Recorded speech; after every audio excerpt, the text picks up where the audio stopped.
Hi, I'm Aura, and I'm the host of Collective Mind, and our system has over 200 altars. The idea of having a system with so many altars seems to confuse a lot of people, like why so many altars split and why the system would be that big and things like that. But there is a term for it. It's called Polyfragmented Systems. And I've heard kind of three different definitions or qualifiers of what would make a system be considered polyfragmented, or polyfrag for short. One of them is having at least 100 altars, which, like I just said, we have over 200. Another is having at least one subsystem, which is like a different section of altars, or an altar having their own altars. So it's like having a system within the system that's separate in some way, essentially, is my understanding. And we have over 7 subsystems. I don't know much about most of them, but we have a lot of subsystems as well. And the other thing that I've heard is that polyfragmented systems tend to split more, which is why they have so many altars so often, and to like split more easily, if that makes sense. So kind of like having an unstable altar count. And we also definitely do not have a very stable altar count. So our system would meet all of the components of the definition that I have ever heard of polyfragmented systems. So one of the big misunderstandings that I see about the idea of splitting more is that there must be more trauma. Like, systems who have been through the most trauma will have the most altars. But it doesn't necessarily work like that. Like, it's not an indication of how much trauma you've had. And it's also not an indication that you're somehow like weaker or more sensitive to that trauma, like that you couldn't handle as much or anything like that. Polyfragmented systems just have a brain that like relied mostly on splitting as a coping mechanism, and like that was the number one go-to coping mechanism, or at least very high on the list. Whereas systems who don't have as many altars might have other coping mechanisms that worked a lot of the time and were less frequently pushed all the way to splitting, if that makes sense. If it was like lower on the list, they would trial and error other things before splitting. Not like consciously, but it just depends on like what each individual brain like decides it needs, if that makes sense. So yeah, it has nothing to do with being somehow weaker or going through more or anything like that.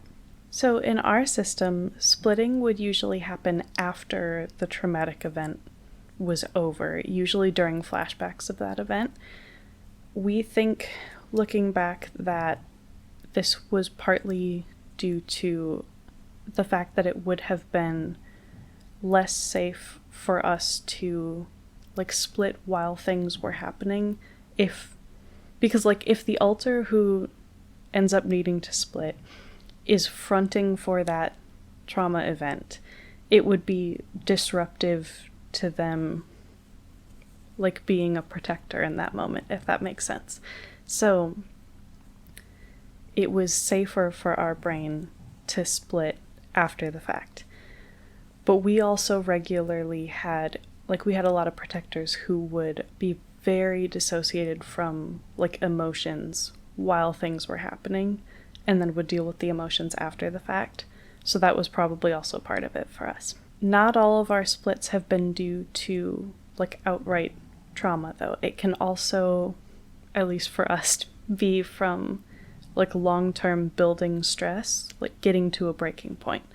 So instead of being like one trauma event or a lot of trauma events building up, more like putting too much pressure on yourself for too long type thing, and getting to a point where you can't handle it anymore.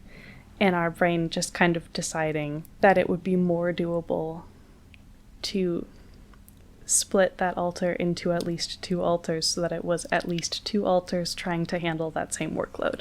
The other biggest way that we have split historically is from inner world conflict, which this is something that kind of spirals, it seems like, at least in our case, with having so many alters, is the more alters you have, the more likely like arguments and stuff like that will come up. And if you have enough differences and things like that, it can end up causing more conflict, which can be very stressful and add to like the overall building stress that I mentioned.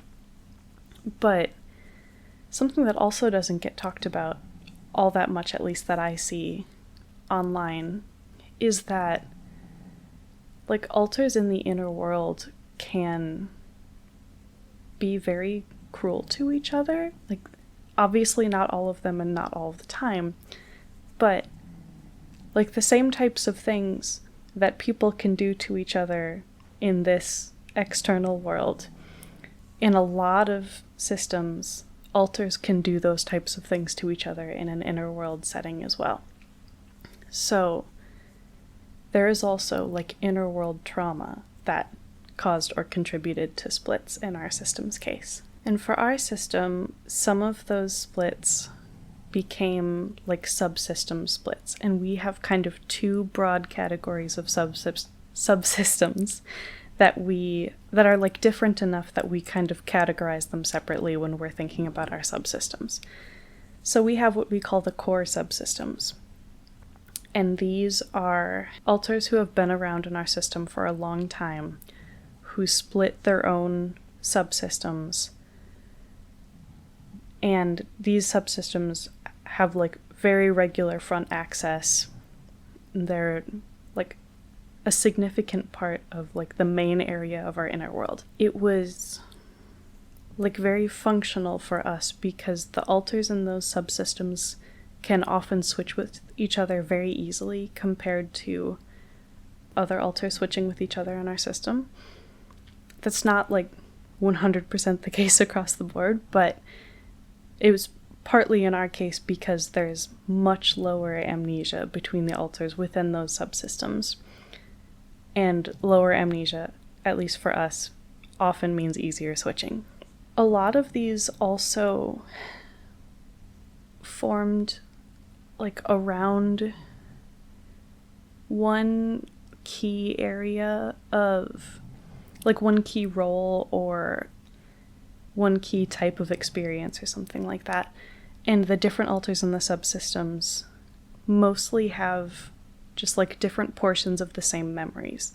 So maybe one alter holds like the information about what happened and knows how to handle those situations if they come up again. And maybe a different alter in the subsystem holds the emotions, and a different one holds the like physical sensations of whatever was happening, that kind of thing.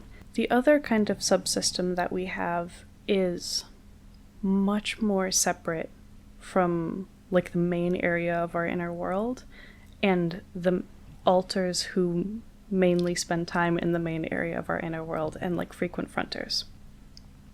So they're more separate. There's much more amnesia between these subsystems and like the rest of the system.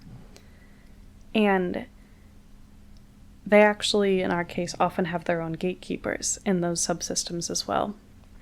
And again, in our case, the alters in these subsystems rarely front. They are mostly, as far as we can tell, like keeping whatever memories they hold as separate as possible from the main area of our inner world and the alters who spend time there. And there's usually very restricted access for these subsystems, for like alters who aren't a part of these subsystems to go there, or for alters within those subsystems to leave. So that's like part of what the amnesia and the gatekeepers are functionally doing, is not just keeping memories like secluded there, but also keeping other alters out and those alters in. Not totally, but for the most part. Like we have other gatekeepers, for instance, who have much higher access to those subsystems than like just the average alter in our main inner world area. And then the other big category of splitting for our system was splitting fragments.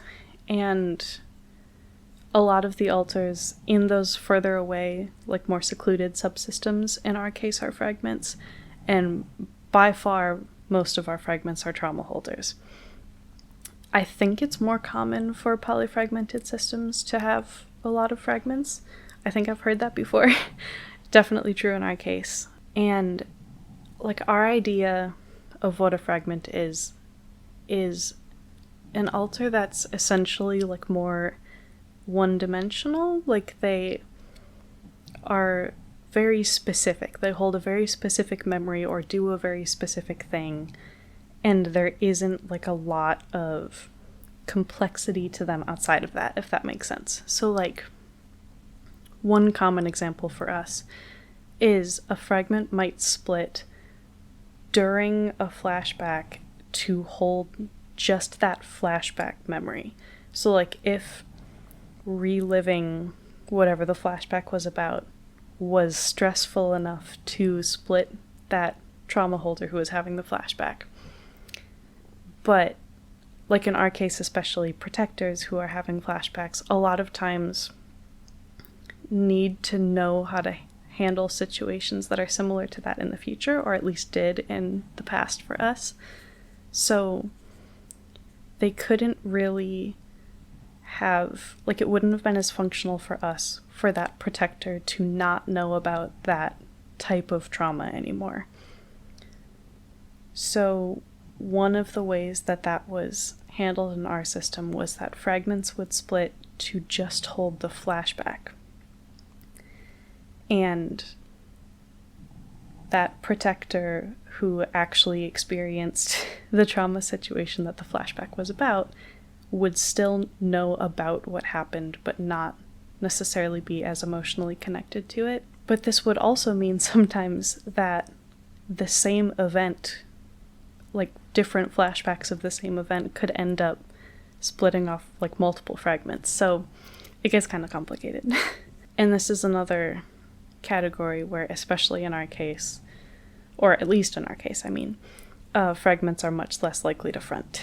So we fairly regularly have a fragment front, but it will be like a different one most of the time. So it's not like there are a couple of fragments who front very regularly. And I at least often know very, very, very little about these fragments when they front. They'll front very briefly, not really say anything about themselves, and then go back inside. So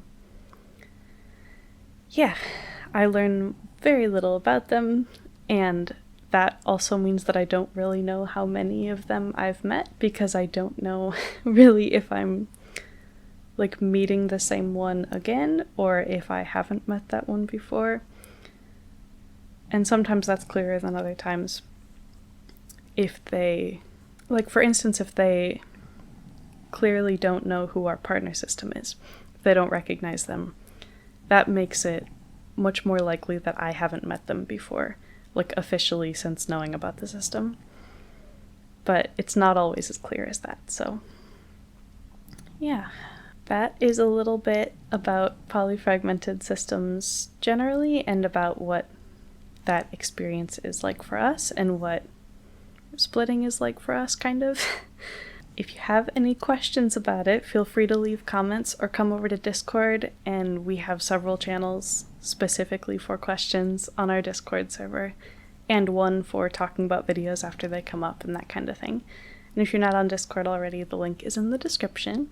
And then you can also like the video if you liked it. It helps us out a lot. And subscribe if you haven't already, so you don't miss any future ones. We are going to be back on top of making videos now, at least for the summer, but hopefully getting a lot of videos made ahead of time so that for our last semester of school we don't get behind on them again. So yeah, I really hope you liked the video, and thank you so much for watching. Bye!